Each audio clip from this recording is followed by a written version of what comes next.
de Israel, sino también nosotros. Y la verdad es que así como el fruto maduro o cualquier fruto maduro está listo para ser cosechado, Israel estaba listo para recibir el juicio de Dios. Esa es lo que quiere mostrar el Señor por medio de esta visión al profeta Amós. Después de muchas oportunidades que el Señor le había dado a Israel para arrepentirse, Dios declara: ha llegado el fin sobre mi pueblo Israel. Y vamos a ver cuando Dios declara que el fin ha llegado. Bien, el pasaje nos muestra tres verdades que explican por qué Dios declara que el fin había llegado para Israel.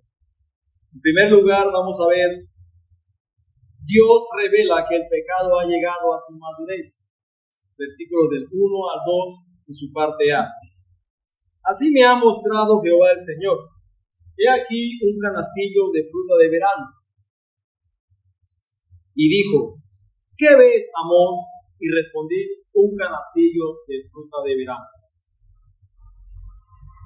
La gran razón del por qué los pecadores muy comúnmente retrasan su arrepentimiento es porque ellos piensan en su corazón que Dios también retrasa sus juicios.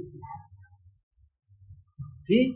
Muchas veces el pecador piensa esto en su corazón. No, yo no me arrepiento ahora, mañana, pasado, porque ellos piensan también que Dios retrasa sus juicios. Si se les dijera que inmediatamente, si tu juicio viene ya, así que arrepiéntete ya mismo, muy probablemente se arrepentirán. Pero no así, ellos piensan que Dios puede retrasar sus juicios. El pastor Matthew Henry, hablando acerca de este punto, él dice una frase que me llama mucho la atención y quiero compartirle. Dice: no hay mejor canción para el pecador impenitente que cantarse a sí mismos para dormirse que esta palabra: mi Señor tarda en venir. Mateo 24:48. Mi Señor tarda en venir, entonces digamos: el Señor todavía no viene. Todavía hay tiempo. Pero Dios, por medio de sus profetas, nos muestra que frecuentemente el Señor había llamado a Israel una y otra vez. Y les había dicho que su ira era justa y también cierta. Pero además de eso, les había anunciado que ciertamente su juicio se aproximaba. Y por eso en estos versículos, el profeta Amós comienza diciendo: así me ha mostrado Jehová el Señor. Es algo que Dios le había mostrado a Amós. Y aquí el énfasis está en la visión que Dios le había mostrado al profeta Amós. Así me ha mostrado Jehová. Podemos notar en primera medida que el juicio no es un juicio impulsivo. El juicio de Dios sobre Israel no es un juicio impulsivo, ni tampoco es un juicio que porque sí, sino que es un juicio perfectamente evaluado por el Señor. La proximidad de la ruina que se amenaza, la cual se le presenta al profeta Amós por medio de la visión, es de un canastillo de fruta de verano. Recuerden que la visión era una de las muchas formas que el Señor había dado a los profetas, a los hombres que levantó en el Antiguo Testamento, para mostrar su verdad. Y la visión es rica en simbolismo. Aquí nos muestra un canastillo de fruta de verano. Muy probablemente cuando nosotros leemos este texto y miramos esto, no logramos entender qué significa esto. Que el Señor le dice a Amós, o le muestra un canastillo de fruta de verano. Amós vio esto y Dios le mostró acerca de esto al profeta. De hecho, si notamos y seguimos leyendo, permítame decirlo así, Dios le obligó, por así decirlo, a Amós a que tuviera en cuenta esto. Porque Dios mismo le pregunta a Amós, ¿qué ves, Amós? ¿Sí? Le muestra la visión del canastillo de fruta de verano y luego el Señor le pregunta a Amós, ¿qué ves, Amós? ¿Sí? Así como en otras visiones proféticas, Dios quiere que Amós comprenda el significado de esta profecía antes de que pudiera ser comunicada al pueblo. Y el canastillo de fruta de verano, hermanos, es un canastillo de fruta madura que simboliza que Israel había alcanzado el punto de madurez del pecado. Es una imagen que simboliza que ya estaba recogida, ya estaba prácticamente por podrirse, por así decirlo, las frutas que estaban en el canastillo. Significa entonces, o esta simbología está mostrando el Señor que Israel había alcanzado el punto de madurez en su pecado. No significa que Israel estaba espiritualmente maduro. No, esa no es la que está mostrando el Señor aquí, hermano. Sino que significa más bien que la maldad de Israel había madurado completamente. Ya había llegado a su colmo. El reino del norte había pecado contra el Señor y ya estaba maduro. Y estas palabras del profeta muestran que el año de la paciencia de Dios había llegado a su conclusión,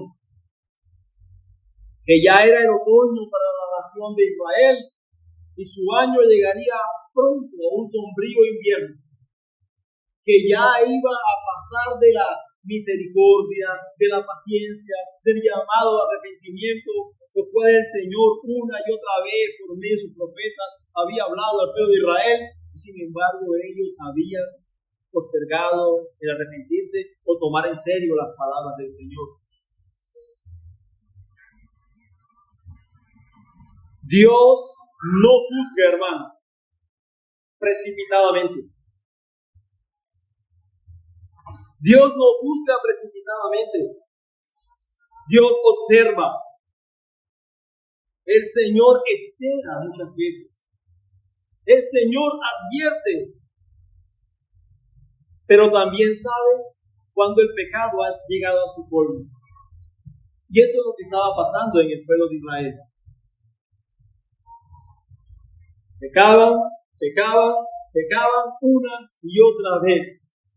El Señor estaba observando todo esto. El Señor estaba mirando todo esto. El Señor miraba cómo despreciaban una y otra vez sus llamados al arrepentimiento. Hasta que el Señor dijo, ya hasta aquí. Amós, esta es la visión. Ya Israel está maduro. Hermanos, y esto debe enseñarnos a nosotros de alguna manera, que así como Dios también miró e hizo esto con el pueblo de Israel, que a pesar de los muchos llamados, advertencias y misericordias para con su pueblo, y estos despreciaban una y otra vez su llamado al arrepentimiento, luego vemos la determinación del Señor de decir, ya no va más. Esto también debe pensarlo nosotros. El Señor tiene un tiempo en el cual determina que ya no habrá más misericordia. De hecho, hay un himno que dice, ya más gracia no habrá. Despreciaste hoy, dice esa canción. Tiene un tiempo. Pero por otro lado, hermano, la visión del canastillo de fiesta de verano también advierte al pecador que viene el tiempo que cuando la paciencia de Dios ya no será más extendida para él. La paciencia de Dios, que como dice Romanos capítulo 2, versículo 4, está dada para guiarnos al arrepentimiento. Ya no va a haber más. Bueno, la paciencia de Dios para con nosotros es para guiarnos al arrepentimiento, no para que nosotros consintamos el pecado. Es dando Dios tiempo para que nos arrepintamos del pecado. Pero cuando ésta se acabe, por así decirlo, el juicio será inevitable, hermanos y amigos. De hecho, esta verdad se puede ilustrar con la narración del diluvio en Génesis capítulo 6. Usted lee en Génesis capítulo 6 acerca del diluvio. Estas personas estaban allí una y otra vez como si nada, como si nunca fuese a llegar el juicio. Ciertamente llegó. Pero también puede ser ilustrada con el trato del Señor con quienes rechazan la invitación de la sabiduría a tener vida. En Proverbios capítulo 1, versículo 24 al 32. Leamos Proverbios capítulo 1, del versículo 24 al 32, por favor.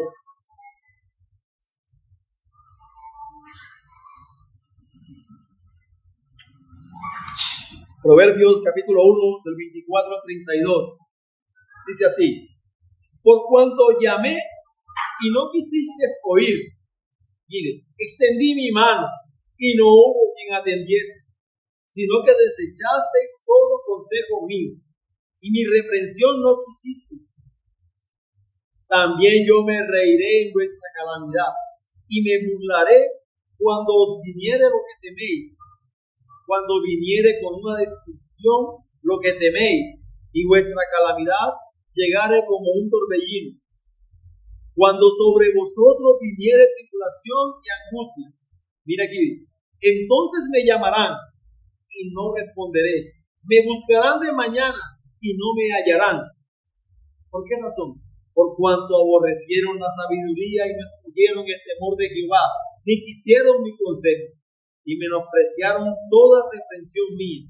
Comerán del fruto de su camino y serán hastiados de sus propios consejos, porque el desvío de los ignorantes los matará y la prosperidad de los necios los echará a perder. Qué mejor ilustración que esta que nos muestra aquí la palabra del Señor. El Señor extiende su mano, el Señor llama, el pueblo desprecia el consejo, tienen poco su reprensión, y en forma irónica el Señor dice: me reiré cuando viniere la tribulación en vosotros. Esto estaba pasando o estaba por pasar en el pueblo de Israel. El reino del norte, el Señor había llamado muchas veces a Israel al arrepentimiento, pero ellos habían despreciado. Y el Señor les determina por medio de esto que ciertamente ya había llegado al colmo en su pecado Israel. Además, el juicio físico que fue infligido sobre Israel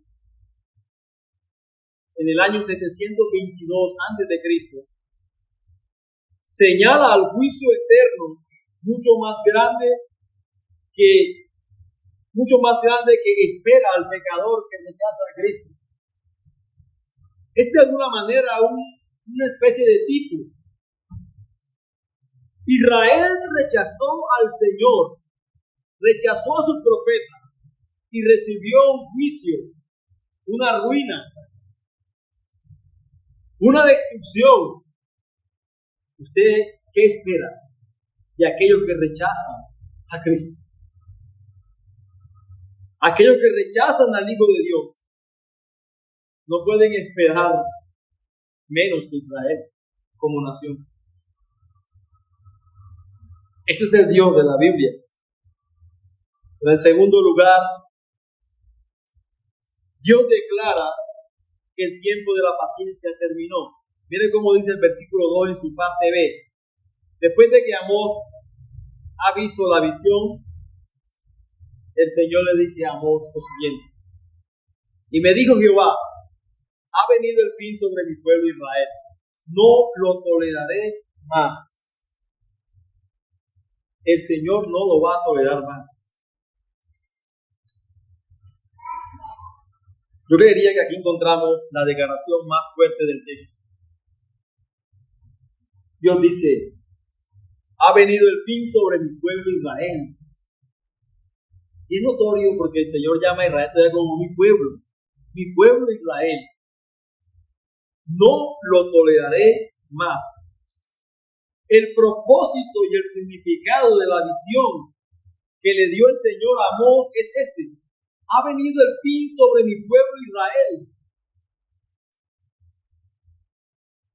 Esa palabra que está aquí, fin, es en el hebreo que, la cual es muy afín con Z. Hermanos, digo esto porque esta palabra que se usa para el fin es muy similar a la misma que se usa para la fruta de verano.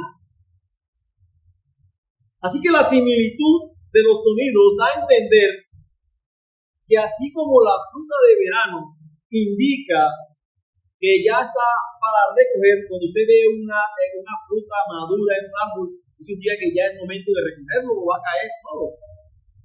De hecho, está por llegar el fin. El Señor utiliza esa ilustración para mostrar también con ello, y lo explica de hecho, ahí ha venido el fin sobre mi pueblo. Está mostrando con eso, está significando que Israel estaba maduro para su último castigo. Hermanos, el Señor estaba diciendo que pondrá fin a Israel, el reino del norte, a su existencia como nación. Y esto pasó realmente. En el año 722 a.C., Israel dejó de ser una nación independiente y se volvió una nación esclava. Cuando usted lee el Segundo de Reyes, lo puede leer, capítulo 17, versículo 24, usted va a ver cuando Asiria invade a Samaria y mezcla entonces a los asirios con Israel del norte, y no volvieron a ser una nación independiente. Por eso, de alguna razón también, cuando habla acá el Nuevo Testamento, dice que judíos y samaritanos no se gustan, porque eran una mezcolanza a Israel de castigo. Por desobediencia al Señor, hermano, lo llevó a esto, a dejar de ser una nación independiente. Tremendo, hermano. De hecho, también el Señor lo había anunciado por medio del profeta Ezequiel. En Ezequiel capítulo 7, versículo 2 y versículo 6 dice lo siguiente: tú, hijo de hombre, así ha dicho Jehová el Señor a la tierra de Israel: el fin viene sobre los cuatro extremos de la tierra. Versículo 6: viene el fin viene, se ha despertado contra ti. He aquí que viene. Dios había perdonado durante mucho tiempo a Israel. Dios había soportado mucho a Israel, pero ahora su paciencia, permítame usarlo en estos términos, se agotó. Dice: no lo toleraré más. En las visiones anteriores, Dios había pasado con misericordia. Amós había intercedido por Israel y Dios había detenido el juicio una y otra vez. Pero hasta aquí. Ahora ya no. El Señor había determinado castigar severamente a Israel, porque la misericordia despreciada Escuche bien eso, amigo, hermano, joven. La misericordia despreciada termina convirtiéndose en juicio. La misericordia despreciada termina convirtiéndose en juicio. Eso es lo que pasó con Israel. No podemos pensar y creer que si despreciamos la misericordia de Dios una y otra vez, Él siempre ha de tener misericordia, porque decimos, Dios es un Dios misericordioso. Y a veces cuando decimos esto, porque pensamos que Dios no es un Dios también de ira y de juicio, justicia. Y entonces postergamos el arrepentimiento. Si los pecadores no ponen fin al pecado, Dios le va a poner fin a ellos. Hermanos, aunque sea su pueblo Israel, como lo vemos en el texto, mi pueblo Israel, lo que se había dicho anteriormente, en el capítulo 7, versículo 8, donde dice que no toleraré más, el Señor repite una vez más esto, y lo da como una resolución firme, no toleraré más, 2 veces. Él repite para enfatizar acerca de esto. Así que nosotros nunca debemos confundir la paciencia de Dios con aprobación.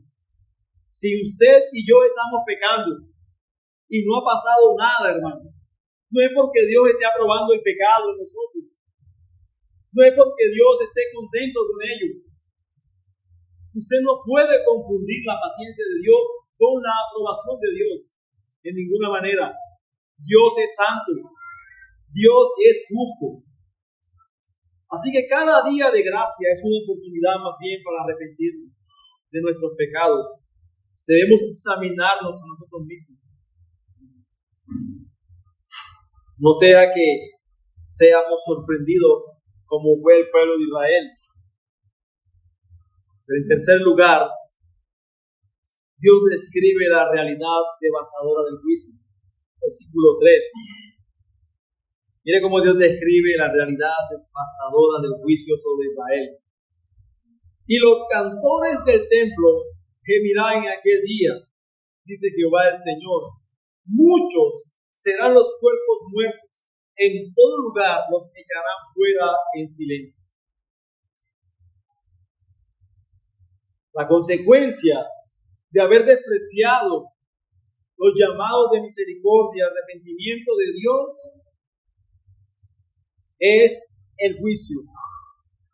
Una desolación generalizada sobre la nación de Israel. Cuando el fin venga, hablando del pueblo de Israel, el dolor y la muerte cabalgarán triunfantes. Eso nos muestra el versículo 3. Habrá gemidos de dolor, pero habrá también muerte. Porque estos dos, el dolor y la muerte, acostumbran a ir siempre juntos. Y desaparecerán juntos también al final, como dice Apocalipsis capítulo 21, versículo 4, cuando dice que ya no habrá más muerte ni habrá dolor. ¿Sí notan? En Apocalipsis dice que no habrá más muerte ni dolor, cuando ya terminen todas estas cosas. Pero mientras tanto, hermano, aquí en un mundo pecaminoso como este, en una nación pecadora como Israel, el dolor reina y la muerte también. Eso es lo que había pasado, o pasaría más bien, sobre esta nación del reino del norte.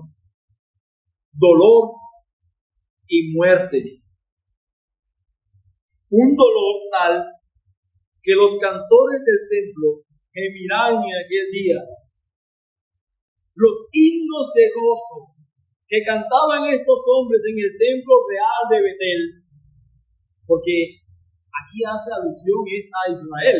Si nota en el versículo 13 del capítulo 7 que estudiamos anteriormente, Amasías, el sacerdote, dice: no profeticéis más en Betel, porque es santuario del rey, capital del reino. Es decir, En esos santuarios donde el templo real, donde cantaban con gozo, con júbilo, gran alegría allí, bueno, esa alegría, ese gozo, ese disfrute serían cambiados en aullidos.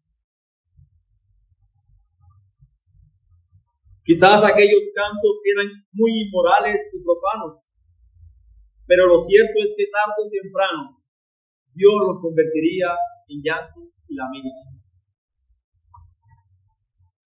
Eso es lo que el Señor muestra aquí, hermano. La tristeza seguirá a la alegría pecaminosa. Aún más, también si la alegría sagrada no es sincera como la que era del pueblo de Israel, porque ellos creían que adoraban a Dios, pero realmente no adoraban a Dios. Pero por otra parte, la muerte reinará y reinará hasta un grado tal que muchos serán los cuerpos muertos. Muchos serían muertos a espada, a pestilencia, quemados, de tal manera que los supervivientes, no sobrevivientes, sino bien supervivientes en ese momento, no podrían enterrar a los que estaban muertos, como era la solemnidad acostumbrada, porque era tal la cantidad de muertos tirados en la nación. Esta frase comunica que los cadáveres serán arrojados por todas partes, sin ritual, sin lamento y sin palabras, porque entenderían de alguna manera que era Dios quien estaba obrando allí en medio de toda esta nación, a través de esos instrumentos que Él había usado, como lo era Siria, quizás otros medios como las enfermedades y pestilencias y demás. La realidad del juicio nos muestra este texto que era devastadora, y nos muestra también con esto que el fin del pecador impenitente es aterrador. El fin de un pecador que no se arrepiente a los llamados del Señor una y otra vez, el final es totalmente aterrador. Cuando miramos estos textos, miramos el versículo 1 al 3 de este capítulo 8, deberíamos considerar que el Señor realmente toma en serio el pecado, que los llamados de arrepentimiento y la misericordia de Dios extendida para los hombres debe llevarnos realmente a eso, a arrepentirnos. Permítame terminar con un par de aplicaciones aquí, hermano. Lo primero es que el pecado nunca permanece estancado. El pecado nunca permanece estancado.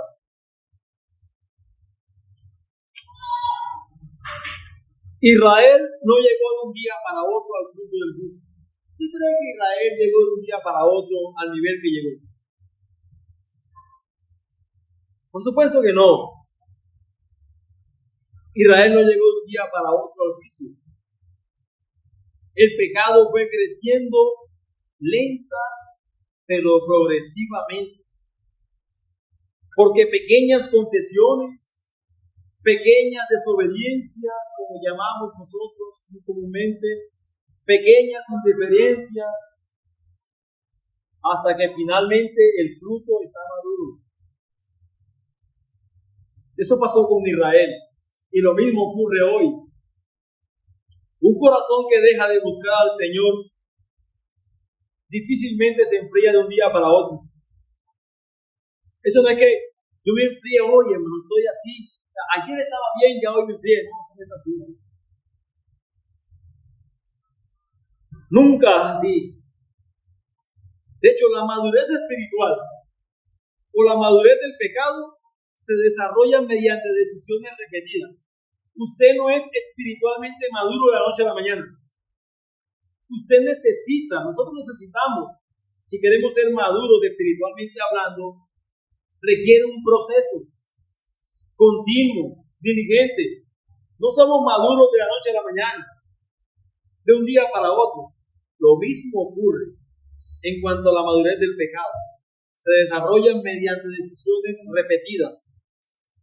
Así que la aplicación práctica de esto, hermanos, es que no esperemos a que el pecado eche raíces profundas para combatirlo. Una vez que el Señor en su gracia permita ver en nosotros el pecado, busquemos la manera de erradicarlo, de cortarlo, cortar la mano, sacar el ojo. El Señor es radical y nos llama a ser radical en el pecado. El pecado no coquetea con nosotros. El pecado siempre busca la destrucción de aquel que lo comete. Y eso pasó con Israel. Segundo lugar, no debemos confundir la paciencia de Dios con la aprobación. Mire, muchas veces nosotros pensamos, no ha pasado nada. Yo pequé en esto y no ha pasado nada. Yo hice esto y ve, no pasó nada. Dios no me ha disciplinado. Todo sigue igual. Pero el apóstol Pedro dice que el Señor es paciente con nosotros porque quiere que procedamos al arrepentimiento. No es porque esté aprobando el pecado en nosotros. Hermano o hermana, si estás en pecado, has estado pecando contra el Señor y no ha pasado nada, sácate esa mentira de tu mente y de corazón, de que el Señor está aprobando tu pecado. No. El Señor, en su paciencia, te está dando para que te arrepientas. Cada día que Dios nos concede es una oportunidad para volvernos a Él. Cada día que el Señor nos permite es una oportunidad para volvernos a Él. Y si hoy identificamos y nos permite ver el Señor el pecado, tenemos que arrepentirnos. Tenemos que erradicarlo de nosotros. Tercer lugar, la adoración verdadera transforma la vida.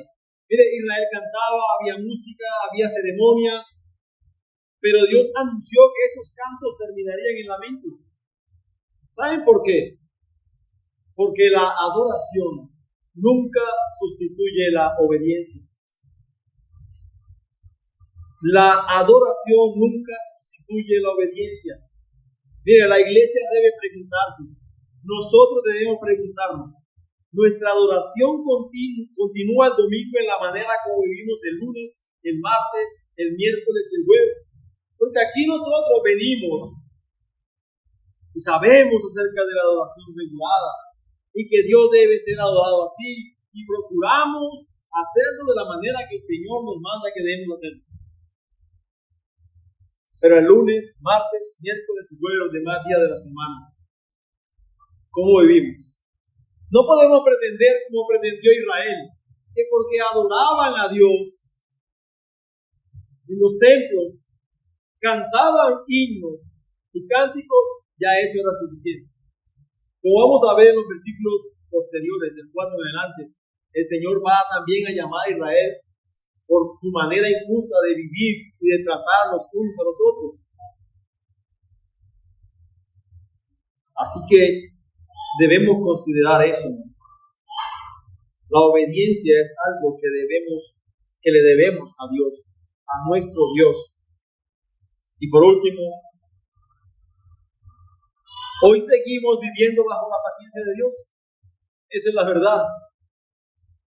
El pasaje termina con un silencio. Usted nota en el versículo 3, silencio, dice ahí. Pero nosotros todavía vivimos antes de ese silencio definitivo. Todavía hay evangelio. Todavía hay perdón, amigo. Todavía Cristo recibe al pecador arrepentido. Eso hace que este texto no solo sea una advertencia. Ese texto no solamente es una advertencia, sino que también es una invitación urgente a responder mientras la gracia sigue extendida y proclamada hacia nosotros. Hoy vemos este texto, y vemos acerca de Israel lo que el Señor hizo con Israel. Nos advierte a nosotros, sí, pero también nos llama urgentemente a responder a esa gracia de Dios. Porque lo que se escribió para nuestra amonestación fue para que nosotros viendo esto podamos decir, el Señor toma en serio el pecado. El Señor es un Dios justo. Dios no ignora el pecado, ni posterga indefinidamente su justicia. Su paciencia es inmensa, pero eso no significa que Dios no sea justo, que Dios no sea un Dios de ira. La buena noticia es que hoy aún vivimos en el tiempo de su gracia. Hay gracia, hermano. Mientras su palabra es anunciada como lo es hoy, Cristo sigue llamando al arrepentimiento y ofreciendo perdón a todo aquel que cree, joven, adulto, anciana, anciano, a todo aquel que escucha el Evangelio. Dios ofrece en Cristo el perdón de sus pecados. La pregunta que este pasaje deja en nuestros corazones es la siguiente, hermano. ¿Estamos aprovechando la paciencia de Dios para acercarnos más a Él? ¿O estamos confundiendo su paciencia con un permiso para seguir pecando? Debemos hacernos esa pregunta. Si el Señor ha tenido paciencia con nosotros, no es para que sigamos pecando, sino para que nos acerquemos más a Él, para que lo busquemos de todo nuestro corazón.